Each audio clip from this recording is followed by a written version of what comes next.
So yun guys, natapos yung laban sa round 3 at bigla nag-cheer up dito si Coach Pao na pinakamagandang cheer up niya bago magsimula ang round 4. Ito, pakinggan natin ano sasabihin niya. Shout out. Ito no, napakagandang cheer up ni Coach Pao. Anis, napakagandang galawan. Yan na, like kamubit-mubit pala yung galawan na yan. So pagkatapos ng magandang cheer up ni Coach Pao na yon, nagsimula na yung round 4. Ito na po. Uy, biglang tumago sa ring. Ulitin nga natin yung paano yung ginawa yan.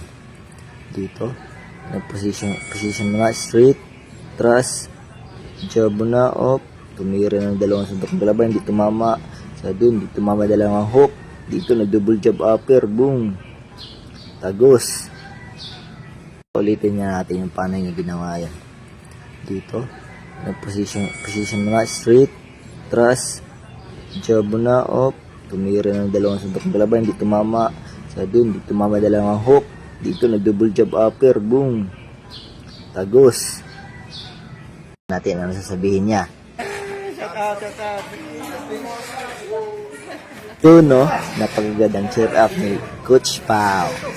Anis, napakagandang galawan. Yan na, like kamubit-mubit pala yung galawan na yan.